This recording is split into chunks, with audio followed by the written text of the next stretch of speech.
Okay, let's be honest. You know that feeling, right? That constant buzzing in your pocket, the notifications lighting up your screen, the endless scroll. It just pulls you in. Hmm. You sit down, maybe you've got the best intentions, time to study, finish that big work project, finally sort out your finances, and then like an hour vanishes. Yeah. And you realize you were just watching some, I don't know, totally pointless video or lost down some meme rabbit hole. It's such a common struggle today, isn't it? We know intellectually what we need to do for the long haul. Right. Exercise, save money, learn that skill. Exactly. But that immediate pull, that instant fun, the easy distractions, it just feels, well, overwhelming sometimes. Like the world is built to scatter our focus. Absolutely. And that's the real challenge, isn't it? How do you actually do the important stuff? The stuff that's often, let's face it, less exciting. Especially when there's this infinite buffet of instant pleasure just sitting there waiting for you. Precisely. So that's the core problem we're really diving into today. Figuring out how to develop self-discipline in, well, this incredibly distracted world we live in now. And for this deep dive, we're leaning on a really insightful article I found over at Dermonsky.com. It's called Developing Self-Discipline in the Age of Distraction. Okay, great. So our mission here is to basically unpack the key ideas from that source. We want to cut through the noise and explore how the article defines self-discipline, why it feels so hard right now. Uh-huh. Why we keep picking the fun stuff over the important stuff. Yeah, and crucially, what practical steps, what strategies the source suggests we can actually use to build up that self-control. It's about getting you the essential takeaways from this piece. Good plan. So where should we start? Maybe with the definition the article uses. What exactly is self-control or self-discipline in this context? Right. The article puts it pretty simply. It's your ability to consciously, deliberately abstain from those unproductive things, the things that feel good now, The quick hits. so that you can actually do the activities that move you towards your real long-term goals. It's that choice, that deliberate pause and redirection. Delaying the immediate gratification for something bigger down the line. Exactly. And the source, I thought this was useful, it boils down that constant daily conflict into just two simple groups. You've got your want activities. The fun stuff right now. Yep, feels enjoyable in the moment. Mm. And then you've got your need activities. These might feel dull, boring, maybe even difficult. But they're the ones with the huge payoff later on. Exactly. Yeah. Big positive impacts in the long run. And boiling it down like that makes it really clear, doesn't it? Every time you manage to choose the need, like knuckling down on that report. Instead of scrolling social media, Right. You're actively like exercising that self-control muscle. You're making a deposit. which brings us to, well, why do we even need this muscle so badly, especially today? Well, as the source points out, part of it is obvious. We know what we should do for our goals, but our default, our instinct is often to just drift towards whatever feels easiest or most pleasant right now. And self-control is supposed to be the bridge, right? It helps us actually do the necessary things, even when they're not fun. But the challenge today, and the article really hits this hard, is that the dull factor for important things feels, well, amplified. Massively amplified because of the sheer volume and, frankly, the sophistication of the distractions competing for our attention. Yeah. Video games designed to hook you, social feeds tuned by algorithms, endless streaming, nonstop entertainment. It's a constant battle.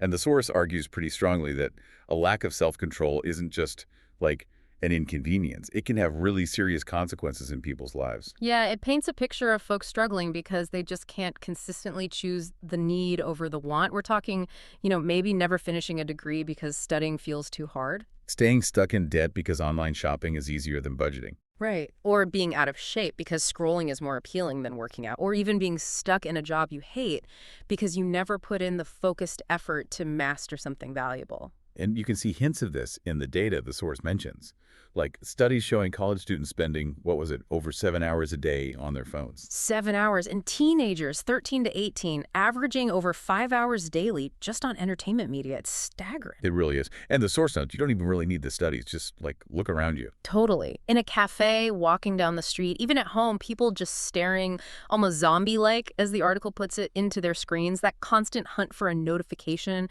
for some external hit. It's everywhere. Okay, so we get what self-control is and why it's so vital, maybe more than ever. But the big question, the frustrating one, is why? If we know the downsides, why do we keep choosing the easy, fun stuff over the important stuff. Well, the simplest layer, the source notes, is just basic human wiring, right? Checking your phone feels good now. Eating the cookie feels good now. The reward is immediate. Future benefits are abstract. The present pleasure is real. Okay. But the article digs deeper. It highlights two big issues driving this today. First, just the sheer overwhelming number of desirable things fighting for your attention constantly. Right. You're trying to focus on one important task, but there are literally hundreds, maybe thousands of other more tempting things, just a click or a tap away. Exactly. You're working on something vital, and you are, as the source puts it, literally a tab away from watching. I think the example was guys setting electric scooters on fire. Just for the heck of it. Yeah, I remember that. It's absurd, but that's the level of instant, bizarre distraction we're up against. It's wild. So that's the first issue, just the sheer volume of options. And the second issue the source gets into is understanding how those inner urges, those impulses to click away, actually get generated inside our own heads. Wow. It breaks it down into this four-stage mental process. Okay, let's walk through that. So stage one is the situation. You're sitting down, trying to study, trying to work. Right. Then comes stage two, attention. Something happens. Your phone buzzes. A notification pops up. Maybe your mind just wanders off on its own. Your focus breaks. And now you have a choice. Where does your attention go next? Exactly.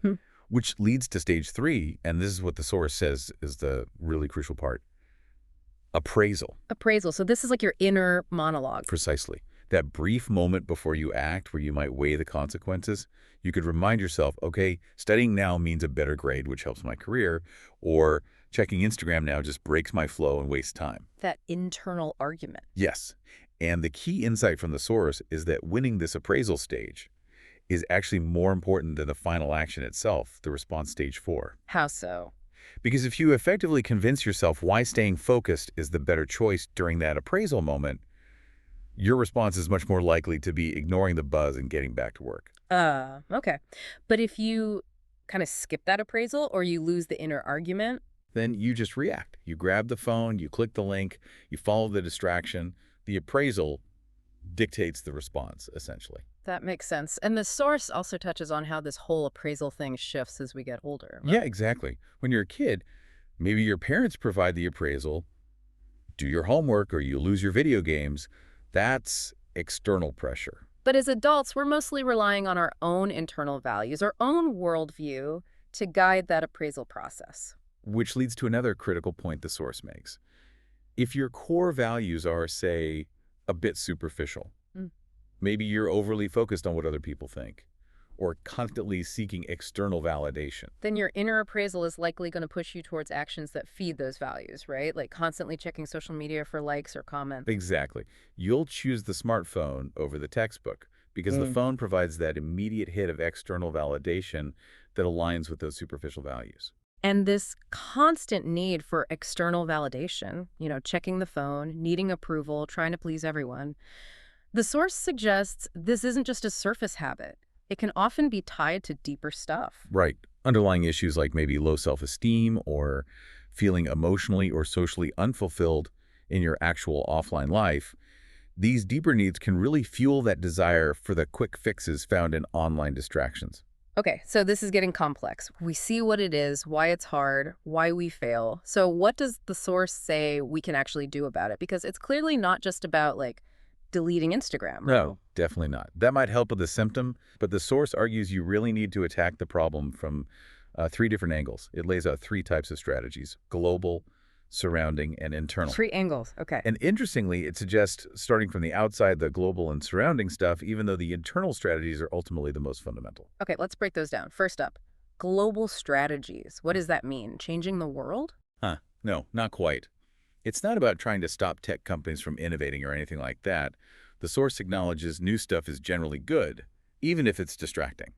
So what's the strategy then? It's about managing your personal exposure to the sheer volume of options out there globally. Basically, consciously choosing to let fewer things into your world. Okay. So reducing the number of potential distractions you even encounter. Exactly. Practical examples from the source would be things like maybe deciding to use only one social media platform instead of juggling 5. Or maybe none at all. Or cutting back on streaming subscriptions if you find yourself endlessly browsing. Choosing just one main source for news instead of constantly checking a dozen sites. Yeah, stuff like that. The core idea is pretty simple. Fewer potential entry points for distraction means fewer moments where you even have to exercise self-control. You're making it easier on yourself proactively. Okay, that makes sense. Fewer temptations overall. What's the next level? Surrounding strategies. Right. This is about managing your immediate physical environment. The source actually quotes Henri Ducard from Batman Begins here. Oh, yeah. What's the quote? Always mind your surroundings. Nice. Okay, so how does that apply? Well, if your direct physical space is filled with triggers and easy distractions, you're basically just constantly putting yourself in those conflict situations, triggering that four-stage process we talked about. So the strategy is to consciously design your surroundings to support focus, not distraction. Exactly. Proactive environmental design. The source gives some straightforward examples, like literally leaving your smartphone in another room when you need to focus on work or study at home. Or intentionally logging out of distracting websites on your computer, not saving the passwords, just adding that little bit of friction. That friction can make a huge difference. Or, if your home setup just isn't working, physically relocating to a place where the need activity is the norm.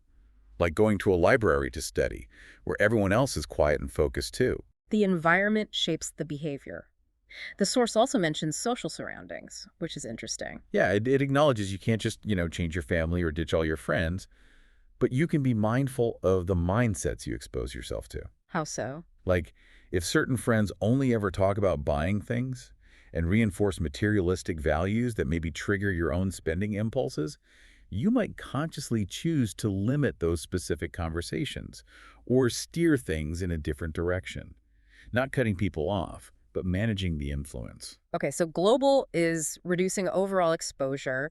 Surrounding is managing your immediate environment. That leaves the internal strategies. You said these are the most critical. That's what the source argues, yes. Yeah. This is about getting to the root cause, addressing the deeper emotional or psychological reasons why we might crave distractions so intensely in the first place. Because, like we said, even though apps are designed to be addictive. Right, that constant nagging urge to check your phone, to escape into something else, often points to something deeper going on inside. What kind of things? Well, the source is pretty direct. It suggests that if you find yourself constantly needing that hit of distraction, it might be a signal that you're feeling emotionally or socially unsatisfied elsewhere. Example. Like if you're single but really want a relationship, maybe you find yourself compulsively scrolling dating apps or social media, seeking that connection, even when you know you should be working on something important. So the distraction is like a way to soothe or avoid dealing with that underlying dissatisfaction. That's the idea. Okay. The source basically says, if you're chronically distracting yourself, you need to do the hard work of looking inward to figure out what problem you're actually trying to avoid or self-medicate. Does it give other examples of linking behavior to internal issues? It does. It suggests things like maybe difficulty resisting sales could stem from low self-confidence, feeling like you need certain things to feel adequate. Okay. Or constantly bragging on social media might come from feeling unappreciated in your real life. Lots of shallow online chats could indicate a deeper emotional loneliness. Wow, so it really connects the surface behavior to potentially deep-seated stuff. Yes. And this is the absolute crucial point the source drives home. Without identifying and working on that core internal issue, whatever it might be for you, the other strategies, the global and surrounding ones, they're helpful, but they're ultimately just. Like putting a bandage on a deep cut. Exactly the analogy the source uses, a bandage on a deep cut. They might provide some temporary relief, make things a bit easier, but that underlying craving for escape or validation will likely just keep resurfacing, making a permanent change really difficult. Okay, that's a powerful framework. Global, surrounding, and the really crucial internal work. Yeah. So bringing it all together, the source basically reminds us that modern life throws this classic self-control dilemma at us, but like on steroids. That constant fight. Valuable, often difficult, long-term goals versus easy, fun, right-now gratification. And the clear takeaway is that deliberately upgrading your self-discipline isn't just some nice-to-have productivity tweak anymore. It's pretty much the essential skill you need to navigate this chaos and actually achieve things that matter to you. The source uses that muscle analogy, right? It does. Think of self-discipline like a muscle.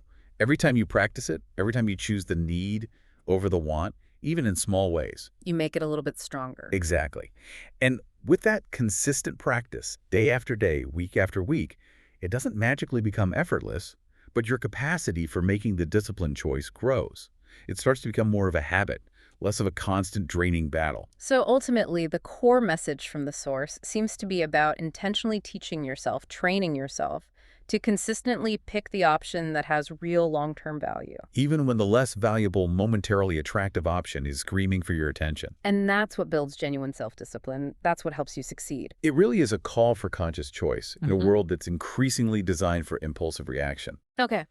So, as we wrap up this deep dive into the insights from Dermonsky.com, here's maybe a final thought for you, the listener, to mull over, drawing from that core message about long-term thinking. In your own life, faced with all these pulls towards the immediate, what's one small, maybe even feels a bit rebellious these days, act of patience? One act of long-term focus that you could consciously practice today